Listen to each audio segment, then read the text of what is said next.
الحمد لله رب العالمين، الصلاة والسلام على سيد المرسلين وعلى آله وصحبه أجمعين، أما بعد. أعوذ بالله من الشيطان الرجيم، بسم الله الرحمن الرحيم. وأما عاد فأهلكوا بريح صرصر عاتية سخرها عليهم 7 ليال و8 أيام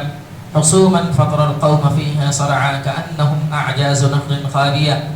فهل ترى لهم من باقية. وجاء فرعون ومن قبله والمؤتفكات بالخاطية فعصوا رسول ربهم فأخذهم أخذة رابية.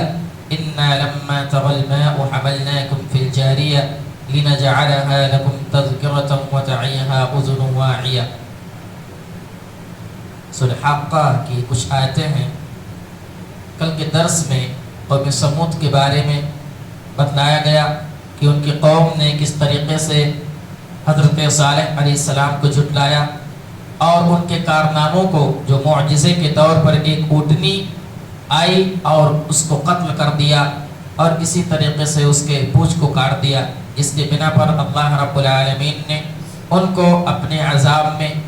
لا گھیرا اور اس طریقے سے وہ قوم ہلاک و برباد ہو گئی. اسی طریقے سے ایک قوم ہے قوم عاد، اس کے بارے میں اللہ رب العالمین فرما رہا ہے وَأَمَّا عَادٌ فَأُهْلِكُوا بِرِيحٍ صَرْصَرٍ عَاتِيَةٍ. بہرحال عاد کو بھی اللہ رب العالمین نے ہلاک و برباد کر دیا. بِرِيحٍ صَرْصَرٍ عَاتِيَةٍ، تیز و تند ہوا کے ذریعے سے. یہ عاد جن کے نبی حضرت ہود علیہ السلام تھے، یہ جب اپنی قوم کو اللہ کی باتیں بتلا رہے تھے تو ان لوگوں نے حضرت ہود علیہ السلام کو بیوقوف کہا اور اسی طریقے سے ان کی باتوں کو جھٹلایا، یہاں تک کہ یہ بدبخت قوم نعوذ باللہ حضرت ہود علیہ السلام کو جھوٹا بھی کہا. قال یا قوم لیس بی سفاہۃ ولکنی رسول من رب العالمین. جیسا کہ حضرت ہود علیہ السلام نے کہا کہ میں بیوقوف نہیں ہوں، میں اللہ رب العالمین کی جانب سے بھیجا ہوا ایک رسول ہوں اور ایک نبی ہوں جو تم لوگوں کو ڈرانے والا ہوں، تم لوگوں کو دین کی باتیں بتلانے والا ہوں. لیکن یہ قوم اتنی بدبخت تھی، بار بار جو ہے حضرت ہود علیہ السلام کا مذاق بناتی اور ان کو بیوقوف کہتی اور ان کے ماننے والوں کو بیوقوف کہتی اور کہتی اگر تم اپنے وعدے میں سچے ہو تو جس عذاب کا تم تذکرہ کر رہے ہو اور جس عذاب کا تم وعدہ کر رہے ہو وہ لا کر کے آؤ. تو اللہ رب العالمین نے ان کو بھی اپنے عذاب میں لا گھیرا اور کہا جاتا ہے کہ ان کے اوپر اللہ رب العالمین نے آگے کی آیتوں میں بیان فرمایا سخرها علیہم 7 لیال و8 ایام. ان کے اوپر تیز و تند ہوا مسخر کر دی گئی اور 7 راتیں اور 8 دن لگاتار ہوا چلتی رہی.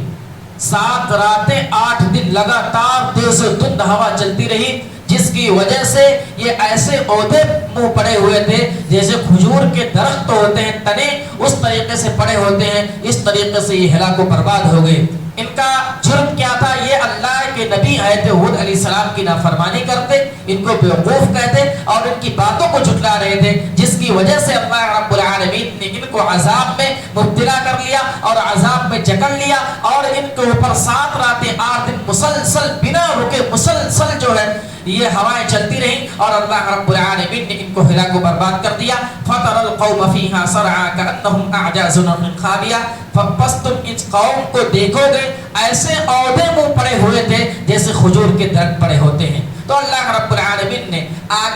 آگے جو قومیں تھی، پچھلی کی جو قومیں تھی، جس طریقے سے ان کے کارنامے تھے، اللہ کے نبی کو جھٹلاتے، ان کی آیتوں کو جھٹلاتے، ان کا بار بار مذاق بناتے، تو اللہ رب العالمین ان کے اوپر عذاب مسلط کرتا تھا. بہت ساری ایسی قومیں ہیں جن کو اللہ رب العالمین نے ہلاک و برباد کر دیا اور ان کو ان کی قوم کے جو لوگ تھے یہ لوگ بھی بہت مضبوط ہوا کرتے تھے، لیکن جب آندھی چلی، تیز و تند ہوا چلی تو ایسے پڑے ہوئے تھے جیسے کھوکھلے ہو گئے ہیں. ان کے اندر کچھ بھی نہیں ہے، کتنے بھی طاقتور تھے، بہت زیادہ مضبوط تھے، لیکن اللہ کے عذاب نے جب ان کو گھیرا تو کچھ بھی سمجھ میں نہ آیا. وہ پڑے ہوئے تھے، کوئی دیکھنے والا نہیں، کوئی پوچھنے والا نہیں. تو اللہ رب العالمین اس طریقے سے لوگوں کو اپنے عذاب میں گرفت کرتا ہے. اللہ رب العالمین آگے فرماتا ہے فَهَلْ تَرَى لَهُم مِّن بَاقِيَةٍ، تم دیکھو گے اس قوم میں کوئی باقی نہ بچا، سب کے سب ہلاک ہو گئے الا یہ کہ جو حضرت ہود علیہ السلام پر ایمان لائے تھے،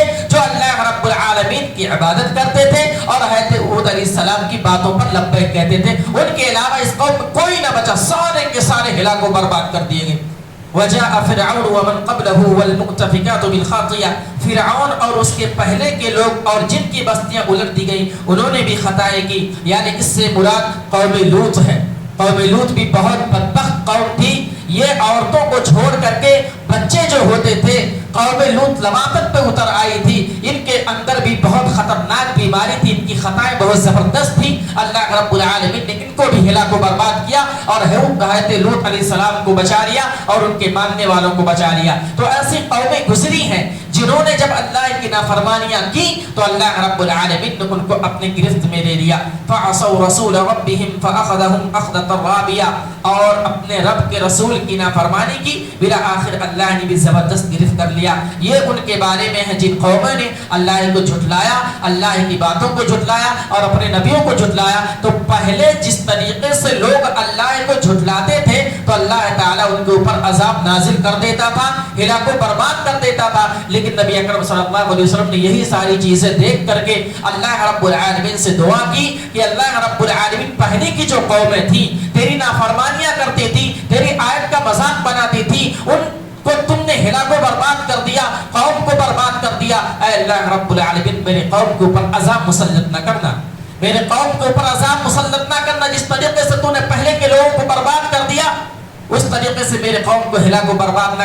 کرنا، جس کی وجہ سے اللہ رب العالمین ہمارے قوم کے اوپر، ہم اور آپ کے اوپر، امت مسلمہ کے اوپر عذاب برپا نہیں کرتا ہے۔ ہاں یہ کہ دنیا کے اندر جس طریقے سے جائے آدمی منمانی کی زندگی گزارے، لیکن اللہ رب العالمین اس کا حساب و کتاب لینے کے بعد کل قیامت کے دن ضرور اس کا سزا دے گا۔ اِنَّا لَمَّا تَغَى الْمَاءُ حَمَلْنَاكُمْ فِي الْجَارِيَةِ، جب پانی میں طغیانی آ گئی تو اس وقت ہم نے تمہیں کشتی میں چڑھا لیا۔ یہ حضرت نوح علیہ السلام کا تذکرہ کیا جا رہا ہے، تو ان کی قوم نے بھی جھٹلایا، ان کی قوم نے بھی اللہ کی آیت کا مذاق بنایا، جس کی وجہ سے اللہ رب العالمین نے ان کے اوپر سیلاب نازل کر دیا، پانی آ گئی، بہت زیادہ سمندریں میں پانی بہت زیادہ آ گئی، لوگ بہنے لگے، اور جو اللہ کے ماننے والے تھے، نوح علیہ السلام پر جو ایمان رکھتے تھے، ان کو کشتیوں میں سوار کر دیا گیا، اور کہا جاتا ہے کہ حضرت نوح علیہ السلام کے ساتھ جو کشتی میں سوار ہوئے تھے انہی کی اولاد میں سے جو لوگ بچے تھے انہی کی اولاد سے پوری دنیا پھر قائم ہوئی۔ تو اللہ رب العالمین کے جھٹلانے والوں کو کس طریقے سے اللہ رب العالمین نے سزا دیا ہے قرآن کے اندر بار بار کہا گیا،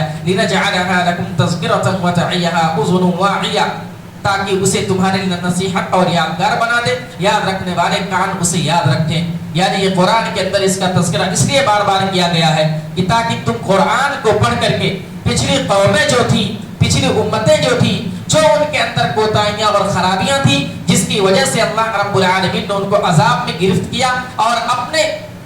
عذاب میں پکڑ لیا، یہ قرآن میں بار بار اس لیے تذکرہ کیا جا رہا ہے تاکہ ہم اور آپ سے وہ غلطی دوبارہ نہ ہو، ہم اور آپ سے وہ نافرمانیاں نہ ہو، تاکہ اللہ رب العالمین ہمارا گرفت کرے اور اللہ رب العالمین ہم کو عذاب سے بھی دوچار کرے۔ اس دنیا کے اندر ایسا عذاب نہیں نازل کرے گا جو پوری قوم تباہ ہو جائے، لیکن اگر کوئی آدمی طغیانی پر، سرکشی پر اتر آتا ہے تو اللہ رب العالمین اس کو ضرور سزا دیتا ہے۔ اس لیے ہم اور آپ قرآن کو پڑھیں، پچھلی قوموں کے بارے میں پڑھیں، کیا برائیاں، کیا کمیاں ان کے اندر تھیں جس کی بنا پر اللہ رب العالمین نے اس کو عذاب سے دوچار کیا، اور ہم اس برائیوں سے، اس کوتاہیوں سے بچیں۔ آخر میں اللہ رب العالمین سے دعا ہے کہ اللہ رب العالمین تو ہمیں اس دنیا کے اندر نیک عمل کرنے کی توفیق عطا فرما۔ اے اللہ رب العالمین ہم کو ہر طرح کی معصیت نافرمانی سے بچا۔ اے اللہ رب العالمین ہم کو اس دنیا کے اندر نیک اعمال کرنے کے ساتھ ساتھ جو ہمارے نیک اعمال ہم کرتے ہیں اس کو قبول فرما۔ روزے کے ایام ہے، زیادہ سے زیادہ ہم عبادتیں کرتے ہیں، قرآن کی تلاوت کرتے ہیں، تمام عبادات کو قبول فرما۔